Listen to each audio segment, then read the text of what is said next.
नमस्कार दोस्तों आपको शायद ये बात मालूम होगी कि प्रख्यात अभिनेता और लेखक दो बीघा ज़मीन जैसी फिल्मों के महानायक बलराज साहनी एक वक्त में गुरुदेव रविंद्रनाथ टैगोर के शांति निकेतन में पढ़ाया भी करते थे।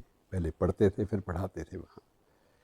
वहाँ नाट्य शास्त्र पढ़ाते थे और कुछ साहित्य की बातें भी पढ़ाते थे। तो उनका एक बार उनसे रूबरू होने का मौका मिला तो एक संस्मरण जहन में समा गया। तो उन्होंने बताया कि एक बार मैंने गुरुदेव से पूछा, गुरुदेव आपने इतने वो राष्ट्रगीत भी हमें दिया, हमारे देश के लिए लिखा और बहुत कुछ आपने लिखा है जो शायद दूसरे देशों के भी काम आए। मसलन आपने बांग्ला गीत भी लिखा। ये उस वक्त की बात है, तब बांग्लादेश नहीं बना था, लेकिन ये चीज़ें थी कि उन्होंने बांग्ला भाषा को लेकर, बांग्ला संस्कृति को लेकर भी एक गीत लिखा था जो बाद में वाकई बांग्लादेश का राष्ट्रगान बन गया। उससे पहले जो उन्होंने लिखा था एक गीत, वो हमारा राष्ट्रगान है, जनगण मन, वो भी गुरुदेव ने दिया।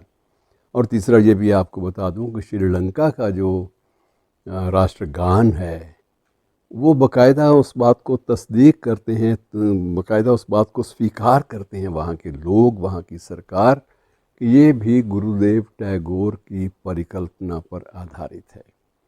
तो तीन देशों को राष्ट्रगान देने वाले, राष्ट्रगीत देने वाले गुरुदेव से जब एक बार बलराज साहनी ने पूछा, गुरुदेव इतना कुछ आपने लिख दिया, भाषाओं के बारे में भी लिख दिया, देश के बारे में भी लिख दिया, लेकिन आपने विश्व के बारे में कुछ नहीं लिखा, विश्व गीत भी तो लिखना चाहिए। तो गुरुदेव हंसे कि तुम्हें तो बलराज पता होना चाहिए कि ये विश्व गीत तो आज से 500 साल पहले लिख दिया गया था। तो उसकी आंखें फटी की फटी बलराज साहनी की। उन्होंने कहा, गुरुदेव मैं समझा नहीं आप किसी कल्पना लोक की बात कर रहे होंगे, मेरे समझ में नहीं आया। फिर गुरुदेव ने उसे बताया कि तुमने शायद ये अध्याय, ये चैप्टर पढ़ा नहीं है, मैं तुम्हें थोड़ा सा बता दूं, पढ़ अपने आप लेना।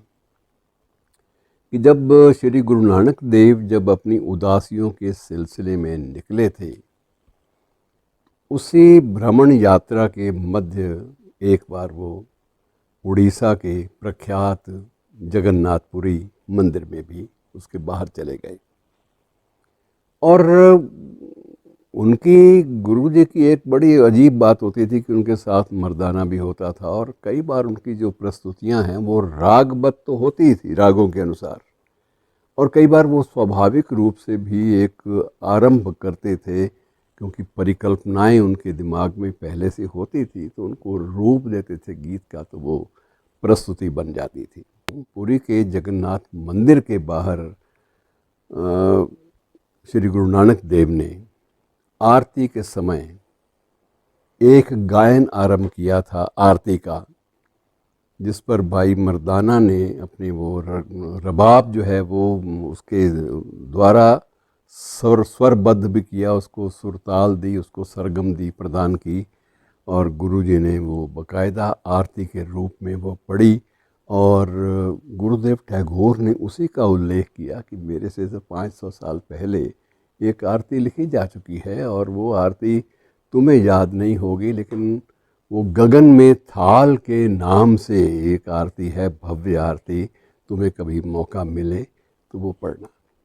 और मित्रों, मेरा आपसे भी आग्रह है कि वह आरती बाद में स्वरबद्ध भी हुई और उसे बाकायदा स्वर्ण मंदिर की मर्यादाओं में भी स्थान मिला, और वहाँ प्रस्तुतियाँ भी उसकी होती रही हैं।